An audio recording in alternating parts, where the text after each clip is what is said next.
The President's tour of Thailand brings many benefits to Sri Lanka. Hundreds of thousands of devotees converge on Mahameuna to attend Poson religious ceremonies. Sacred relics brought to Tantirimali along with Rupavahini's Saddharma Varsha voyage. A program to plant 30.2 million coconut seedlings countrywide gets underway. The Syrian president says that there is an international conspiracy to destabilize the country.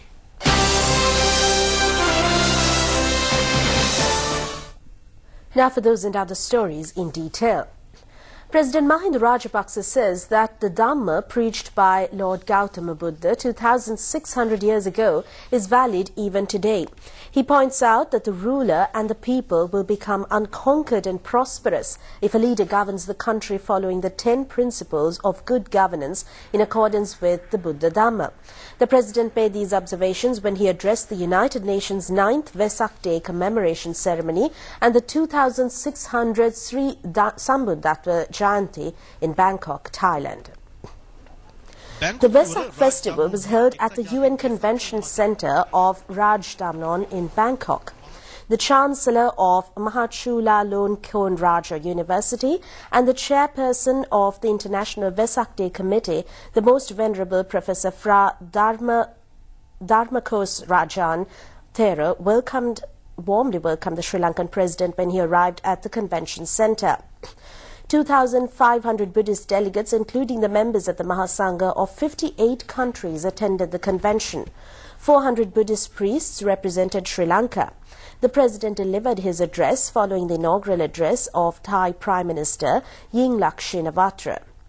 The Sri Lankan President reminded that the Lord Buddha had highlighted to the world that differences among human beings had been created not because of their ethnicity, religion or the nationality, but because of their own actions. He extended his appreciation to Thailand for its historic contribution towards the upliftment of Buddha Sasana in Sri Lanka. The Sri Lankan President also met a group of leading Thai businessmen. The meeting was arranged by the Thai Sri Lanka Chamber of Commerce and the Sri Lankan Embassy. Leading Thai investors attended the meeting. Sri Lanka has ensured the protection of foreign investment to the maximum level. There were wide opportunities for investment in ports, aviation services, knowledge-based industries and tourism. Therefore, President Rajapaksa invited Thai businessmen to make their investments in Sri Lanka. The chairperson of Thai Sri Lanka Chamber of Commerce, Aruni Tippala, presented a memento to the President. Presidential Secretary Lalit Veeratunga, Foreign Secretary Karunaratna Amanugama, Central Bank Governor Ajit Nivad Kabral, Sri Lanka Tourist Board Chairman Nalaka Godaheva and the Sri Lankan Ambassador in Thailand, Shanta Kottegoda, were present. President Rajapaksa paid homage at the historic Golden Temple in Bangkok, receiving the blessings of the Triple Gem, ending his official tour in Thailand.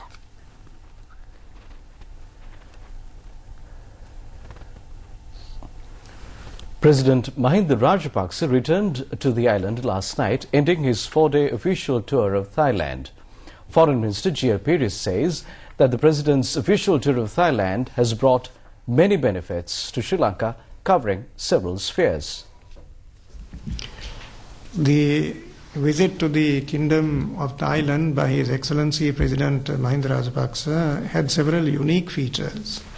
One of those unique features was an audience with His Majesty King Bhumibol Adulyadej of Thailand. That is a very rare honor, which is not even normally accorded to heads of state. So that is a recognition of the personal stature of the President of Sri Lanka and the importance of the bilateral relationship as assessed by the Thai royal family. The President called on Thai Premier Yingluck Shinawatra and held bilateral talks of mutual interest. Thailand extended its fullest support for Sri Lanka's economic development. Thailand is a country with extensive experience of export villages in particular. That was a matter that was discussed in some depth, collaborative programs between the two countries in that area, fisheries, and also counter-terrorism activity in which the two countries could engage together productively. Sri Lankan Foreign Minister pointed out that President Rajapaksa's official tour has been able to further consolidate the strong religious ties between Thailand and Sri Lanka. There was also some focus on the religious dimension of the relationship.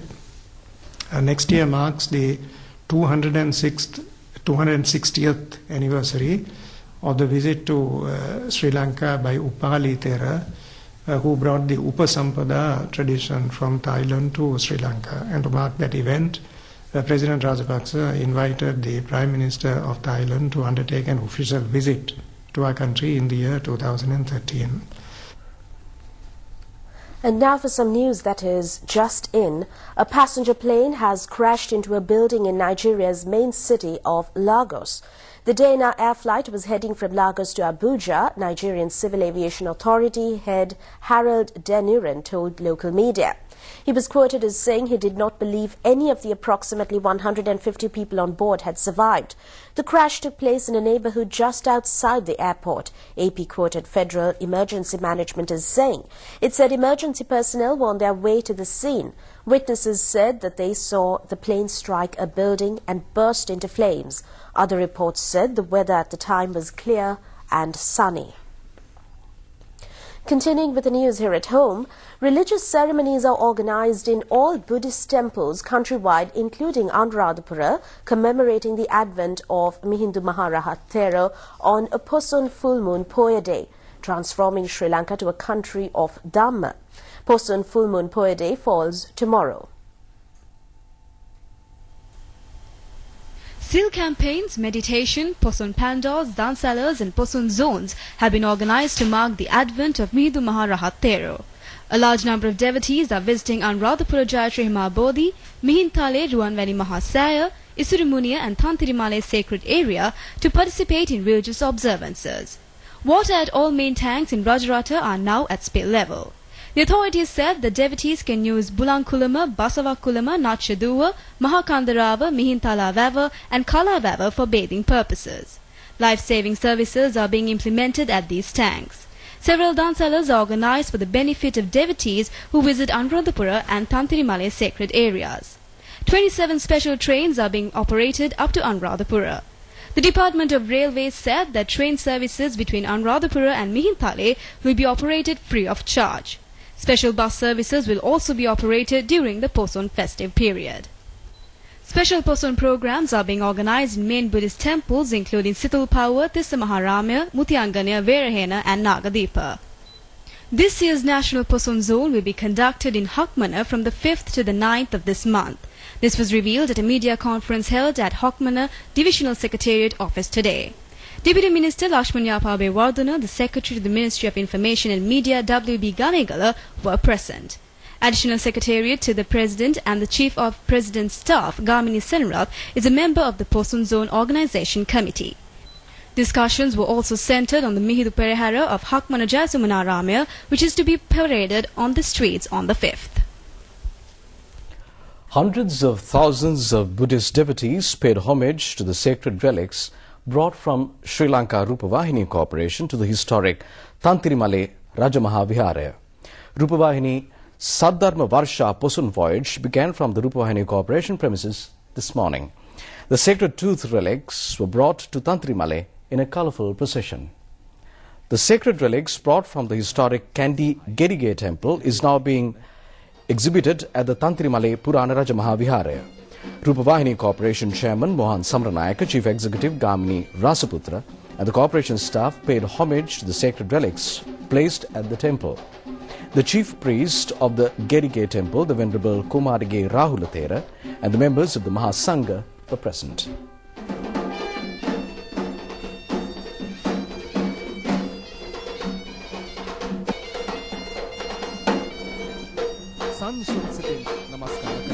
අපි සුදනම් වන්නේ මේ බුදුරජාණන් වහන්සේ සමග පොසොන් මංගල්‍ය ජාතික රූප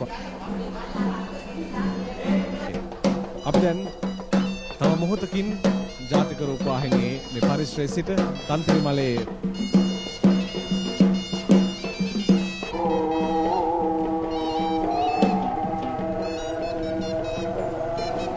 පින්වත් ඔබ සිල් දෙනාටම අපි ආරයම් කරනවා එන්න එකතු වන්න තන්තිරිමලේ රාජමහා විහාරස්ථානයේ පැවැත්වෙන මේ සද්ධර්ම වර්ෂා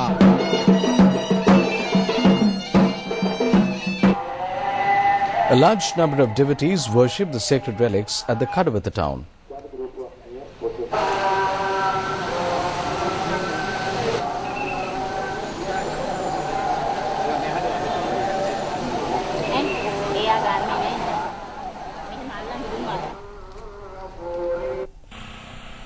Residents of Giriyulla and Yantampalava paid homage to the sacred relics when they were taken to Tantrimale. Several dansalas were organized in these areas to coincide with the ru10 Shaddharma Varsha Pusan voyage. The sacred relics were brought to Athkanda temple in Kurunagala this afternoon.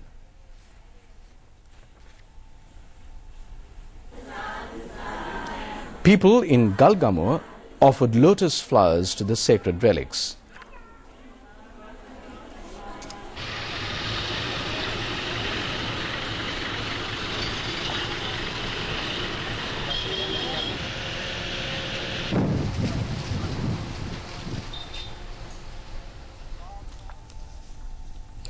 The historic Tantrimale sacred area, affected by terrorist activities for a long period, has been illuminated again with the dawn of Pusun full moon Poya Day, marking the advent of Arahat Mahinda Thero.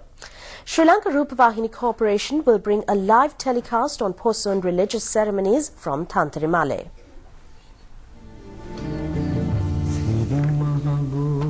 Tantrimale, known as Tivanka Bamnugama, in the past is a historic sacred area. An Ashtabala Bodhi is located in the area.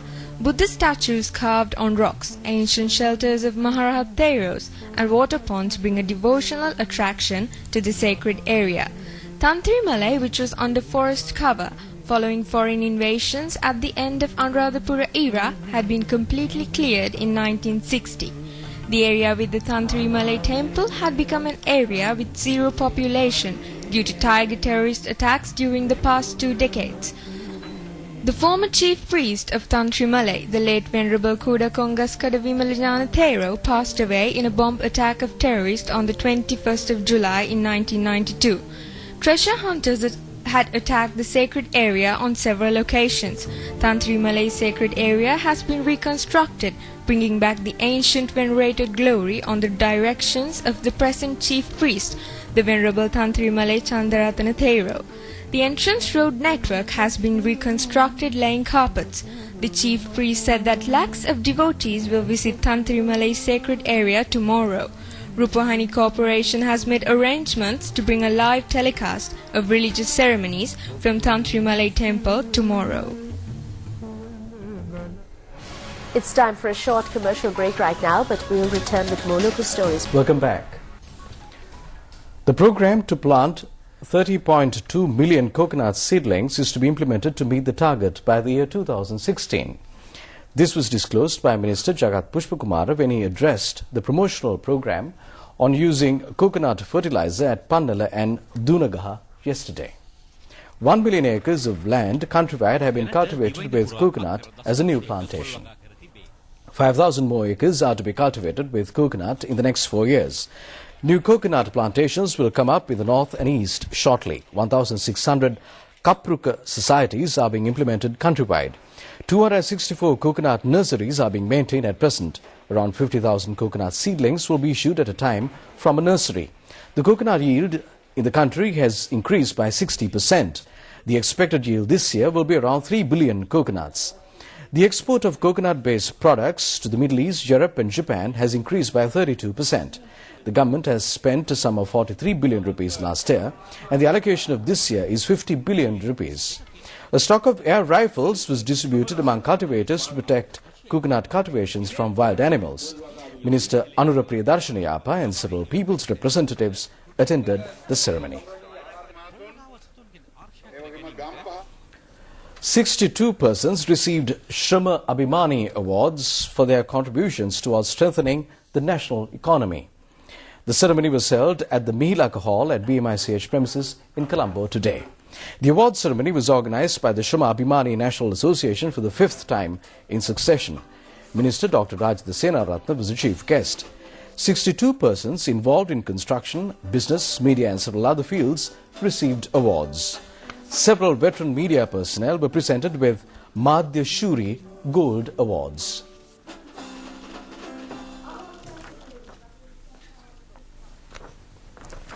75 more rehabilitated ex-LTTE cadres were handed over to their parents at a ceremony held at Valnia Tamil Mahavidyalaya yesterday.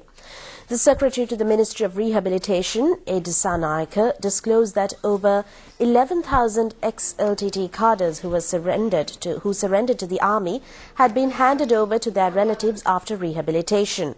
A Rehabilitation Commissioner General, Brigadier Darshana Hettiarache, and Valnia Rehabilitation Coordinating Officer, Colonel Manjula Gunasinghe, were among those who attended the ceremony. News from overseas comes your way next. Stay with us.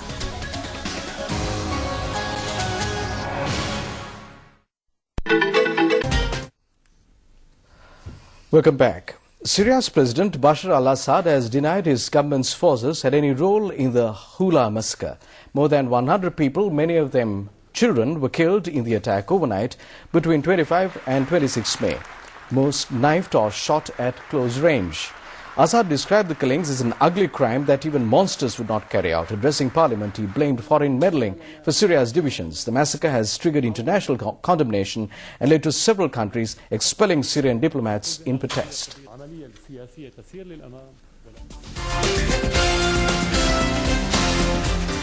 Hello and a very good evening. You're with me, Zinat Bongzo, bringing you the latest in the world of sports. And it's all on rugby today. Jaffna Challengers beat Northwestern Black in the second round finals of Carlton Super 7 rugby tournament, clinching the co-championship. The match was played at Bambalapitiya Police Grounds today. Jaffna Challengers beat Western Warriors by 26 points to 17 in the finals. Jaffna Challengers scored their 26 points off 4 tries and 3 goals. Western Warriors in reply scored 1 goal and 2 tries. Yoshida Rajapaksa led Jaffna Challengers from the front to win the finals.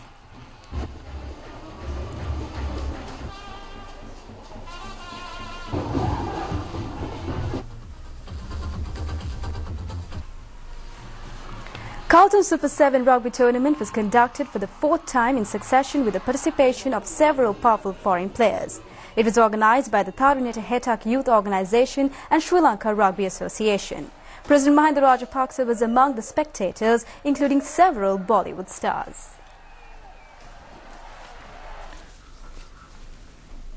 In sports news, we conclude our night's news bulletin together with Zenith and Daphne. Wish you a very pleasant night. Good night. Good night.